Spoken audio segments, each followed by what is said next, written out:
रूप से परमेश्वर के वचन में भय सहित, परमेश्वर के भय के साथ परमेश्वर की ऐसी आराधना करे आत्मा से और सच्चाई से जिससे परमेश्वर प्रसन्न हो। यदि आप परमेश्वर को अपना सर्वोत्तम दे सकते हैं तो वो यही तरीका है। किंग जेम्स में लगभग यह विचार देता है कि आप राज्य को ग्रहण करने की प्रक्रिया में हैं, लेकिन जब आप मूल ग्रीक अर्थ में वचन का अध्ययन करते हैं तब वह ऐसा नहीं कह रहा है। आपने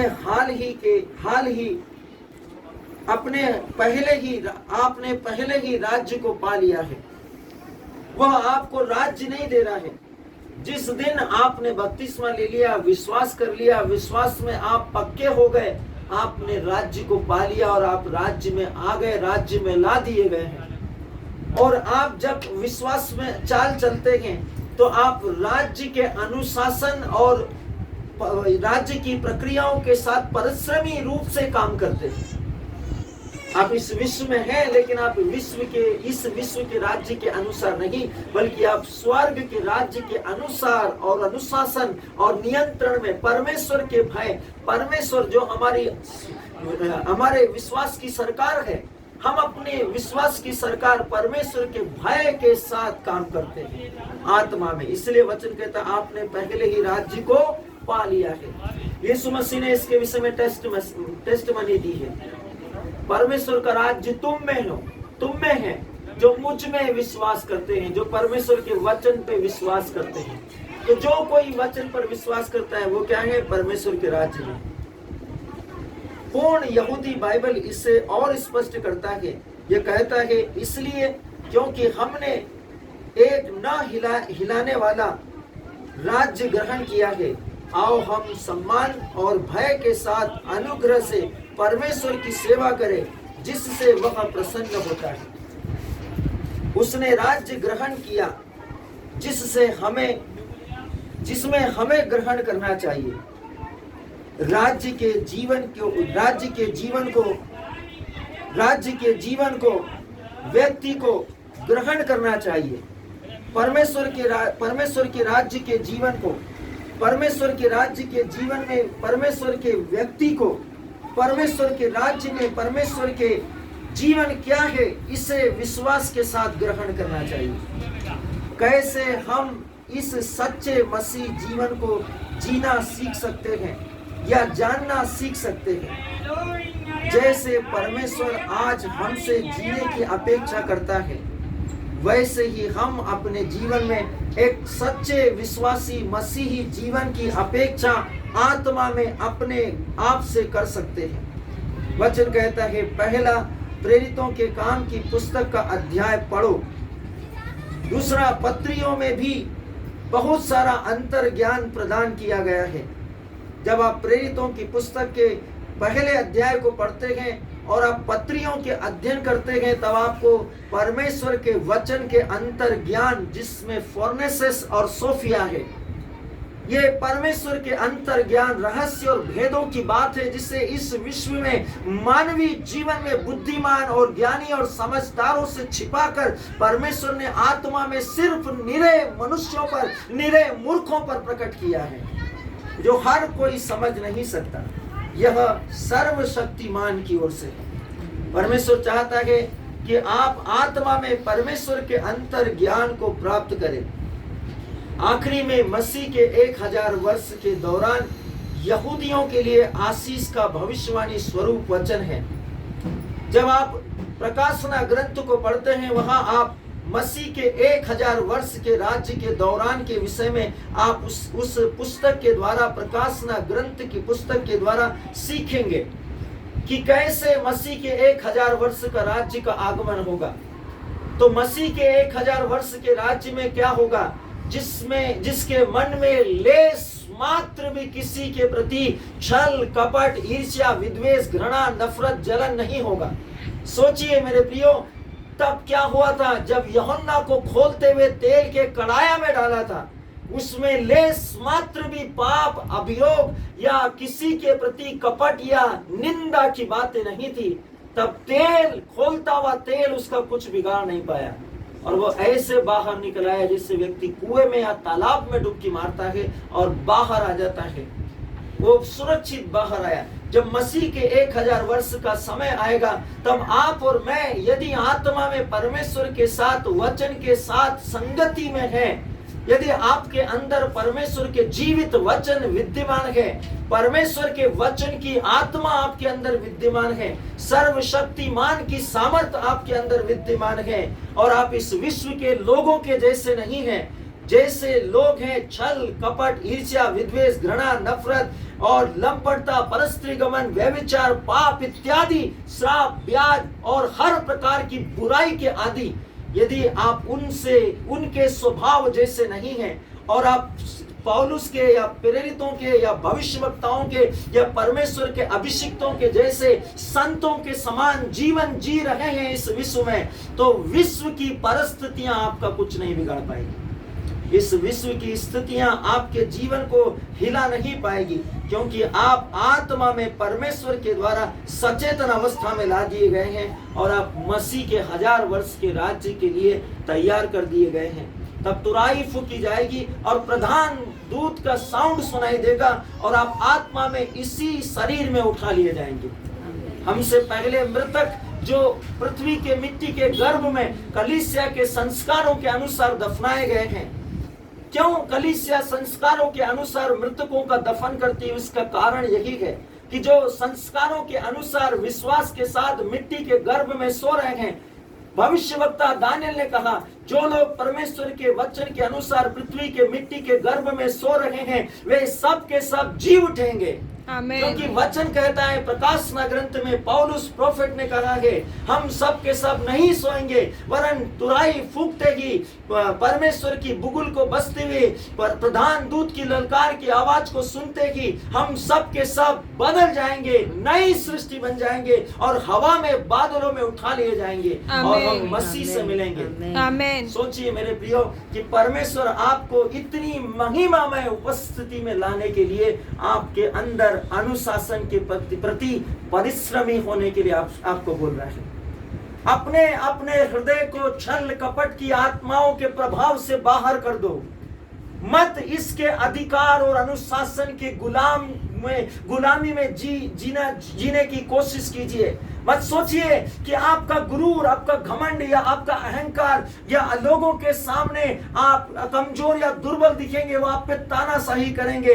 नहीं नहीं नहीं मेरे प्रियो, परमेश्वर ने आपके लिए स्वर्गदूतों की व्यवस्था की है। महान छाए हुए करूब मिकाएल, रफाएल, गाब्रिएल, रमाएल, तमाएल, गामिएल और सेनाओं के परमेश्वर के महान स्वर्गदूत, अग्निमय स्वर्गदूत आपकी सेवा के लिए है। वे आपकी ओर से लड़ेंगे। आपको किसी वस्तु परिस्थिति की चिंता करने की जरूरत नहीं है। बस आत्मा में परमेश्वर के अनुशासन में चलिए, ताकि आप आत्मा में यहोवा के अनुग्रह से उस भविष्यवाणी की आशीष जो उसने आपके लिए की है उसका प्रतिफल पाए। वचन कहता है, भविष्यवाणी का स्वरूप वचन हमें एक अद्भुत चित्र दिखाता है कि राज्य का जीवन क्या है। यही है जो उसने हमें पहले ही से दे दिया है।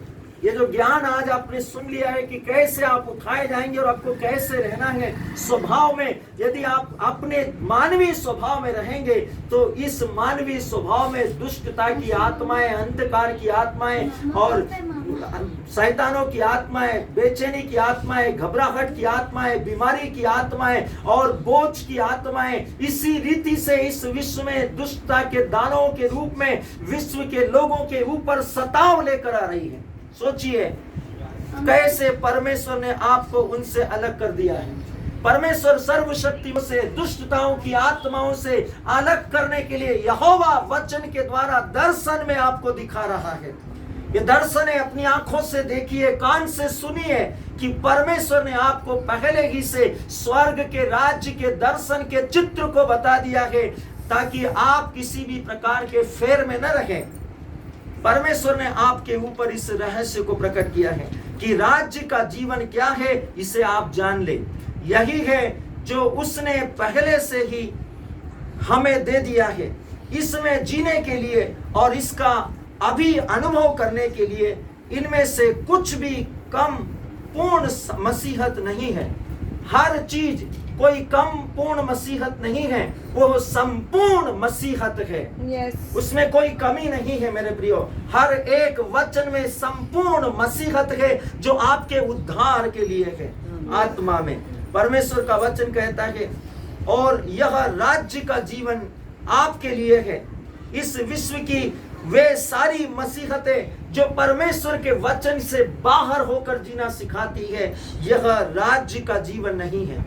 आपको बहुत से मसीहों के द्वारा, बहुत से विश्वासियों के द्वारा, बहुत से इस विश्व के लोगों के द्वारा मसीहत से बाहर मसीह के जीवन के द्वारा बताया जाएगा।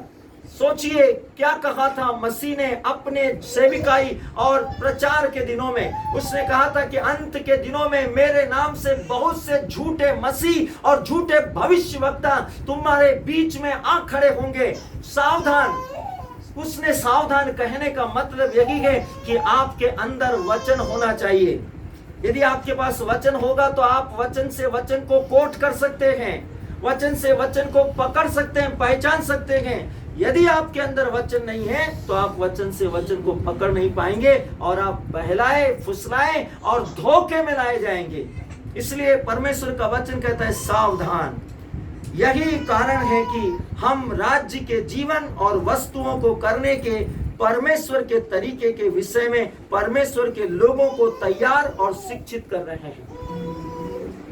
इतना हम 2 घंटा 1 घंटा आपके लिए जो आत्मा में प्रार्थना करते, ये ज्ञान, इसके लिए हमने अपने बलबूते और विश्वास के जीवन में कोई प्रयास नहीं किया मेरे प्रियो। यह परमेश्वर का अनुग्रह है कि वे हमें इस्तेमाल करे, मुझे इस्तेमाल करे, और जब आप इसे सुन ले तो वो आपको इस्तेमाल करे दूसरों के विश्वास के उद्धार में आने के लिए, कि वे किसी भी रीति से, किसी भी बात के धोखे में नहीं आए। वचन कहता है यही कारण है कि हम राज्य परमेश्वर के जीवन के वस्तुओं को करने के परमेश्वर के तरीके के विषय में परमेश्वर के लोगों को तैयार और प्रशिक्षित करें कि कैसे परमेश्वर के राज्य को जीना है, कैसे परमेश्वर के राज्य में वस्तुओं को करना है, उन वस्तुओं को आदेश निर्देश किस प्रकार से देना है कि आपके मुंह से शब्द निकले और स्वर्गदूत उन्हें उसी समय कर दे। परमेश्वर के स्वर्गदूत जो आपके लिए दिए गए हैं वो उसी समय कर दे। इसलिए आपको राज्य की उन वस्तुओं के विषय में परमेश्वर के राज्य के तरीकों को करने के लिए प्रशिक्षित किया गया है। सोचने के तरीके के लिए राज्य का एक तरीका है कि कैसे हम सोचे। वचन को पढ़िए, उस पर मनन कीजिए। ये परमेश्वर के राज्य के सोचने का एक तरीका है। अब जबकि आप राज्य में हैं, आपको परमेश्वर के सिद्धांतों के द्वारा जीना अवश्य ही सीखना चाहिए। यदि आप बोलते हैं मैं मसीहत में चलता हूं, मैं विश्वास में जीता हूं, मैं विश्वास में काम करता हूं, तो आपको परमेश्वर के वचन में चलना पड़ेगा।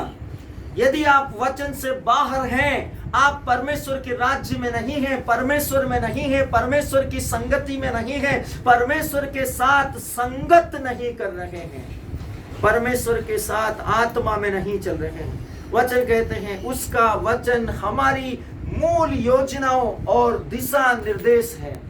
परमेश्वर का वचन हमारे लिए परमेश्वर की ओर से मूल योजनाएं हैं, परियोजनाएं हैं और दिशा निर्देश, मार्गदर्शन है कि राज्य के सर्वदा महिमा में आनंदी और ऊंचे जीवन को कैसे जीना है। परमेश्वर चाहता है कि आप राज्य में सर्वदा महिमा में हो और महिमा में स्थानों में हो। आप हमेशा आनंदित हो, कभी दुखी, निराश, व्याकुल, उदास, पीड़ित और बोझ से थके मांदे न हो। आप स्वस्थ और समृद्ध हो। परमेश्वर की ये इच्छा है, परमेश्वर की ये योजना है। परमेश्वर चाहता है कि आप एक ऊंचा जीवन जिए, हमेशा ऊंचा जीवन जिए, राजाओं के जैसा जीवन जिए, प्रधानों के जैसा जीवन जिए, बल्कि उनसे भी ऊंचा जीवन जिए, विश्वास से भरा हुआ एक भविष्यवक्ताओं का, नबियों का, अभिषिक्तों का, पवित्रों का, संतों के समान जीवन जिए, ताकि आपके शब्दों का प्रभाव इस विश्व की परिस्थितियों और विश्व की शक्तियों के ऊपर हो। और जब आप कहे तो वे आपके सामने नतमस्तक हो जाए, क्योंकि जिस दिन आपने विश्वास में बपतिस्मा बपतिस्मा लिया था, उस दिन स्वर्ग खुल गया था और आकाशवाणी हुई थी, पवित्र आत्मा आप पर उतरा था और सारी सृष्टि के लोगों ने और दृश्य और अदृश्य आत्माओं ने सुना, यह मेरा प्रिय पुत्र, यह मेरी प्रिय पुत्री है, इस पर मैं अत्यंत प्रसन्न हूं, इसी की सुनो। और विश्व की प्रधानता और ताकतों ने कहा, yes Lord, amen. Yes, amen. Yes, thank you, Jesus. सर्वशक्तिमान ने आपके विश्वास के विषय में महिमा में परमेश्वर के राज्य में ये किया है मेरे प्रियो, इसलिए विश्वास का ऊंचा जीवन जीना शुरू कीजिए। कभी मत अपने आप को कमजोर, दुर्बल, दुखी, लाचार, बेबस, डिप्रेस, हताश, निराश, उदास, व्याकुल, पीड़ित, असहाय मत समझिए। आप वो है ही नहीं, आपके अंदर वो चीजें हैं ही नहीं। Yes. आपको बताई जा रही है संसार की दुष्टता की आत्माओं के द्वारा कि आप ऐसे हैं। परमेश्वर ने आपको पवित्र किया है, आप उसके वचन में हैं। याद कीजिए मसीह ने क्या कहा था, जो वचन, जो शिक्षा मैंने तुम्हें दी उसके द्वारा तुम सबके सब शुद्ध हो गए। आप शुद्ध हैं परमेश्वर के वचन के द्वारा, तो आपके अंदर शुद्धता का आत्मा अर्थात परमेश्वर की आत्मा, पवित्र आत्मा आप में रहती है और आप यहोवा की उपस्थिति का स्थान है। Amen. इसलिए अपने आप को हमेशा परमेश्वर की पवित्रता में, परमेश्वर सर्वशक्तिमान की पवित्रता में विश्वास के साथ में, सम्मान के साथ में और गर्व के साथ में और सेनाओं के परमेश्वर के पुत्र और पुत्री के संतानों के रूप में जीने के लिए इस विश्व में सम्मान और गर्व के साथ में देखना शुरू कीजिए। और बोलिए, मैं जो बोलता हूँ वो हो जाता है क्योंकि मैं परमेश्वर की पुत्र हूँ और परमेश्वर की पुत्री हूँ। Yes, amen. हमेशा आप बोलिए, जब आप बोलेंगे तो आपको याद रहेगा। आप सोचिए कि टीवी पर बार बार breaking news, breaking news, breaking news, breaking news क्यों दिखाई जाती है? बार बार एक प्रोग्राम में एक ही एड कई बार, कई दफा क्यों आता है? जितना आप प्रोग्राम नहीं देखते उससे ज्यादा वो एड आ जाता है। वो आपके दिमाग के अंदर, आपके माइंड में लाया जा रहा है कि वो वस्तु, उसको लेना और उसका इस्तेमाल करना आपके लिए है, वो आपके दिमाग में लाया जा रहा है। इसीलिए परमेश्वर के वचन को भी इसी रीति से कीजिए। देखिए संसार और उसके लोगों में कितना दिमाग है, तो फिर प्रभु और उनके लोगों में कितना दिमाग होना चाहिए। आप परमेश्वर की बुद्धि से संचालित हैं, विद्यमान है परमेश्वर की सामर्थ्य, बुद्धि और ज्ञान में, अंतर ज्ञान और परमेश्वर की सिद्ध इच्छा में। आपके पास स्वर्ग का ज्ञान है, इस सृष्टि का ज्ञान नहीं है। इसलिए विश्वास के वचन को बोलना शुरू कीजिए। आइए हम आत्मा में, प्रार्थना में, अंतिम समय में विश्वास की इस पवित्र घोषणा को मेरे पीछे बोले। हम सब अपने पवित्र हाथों को खोले।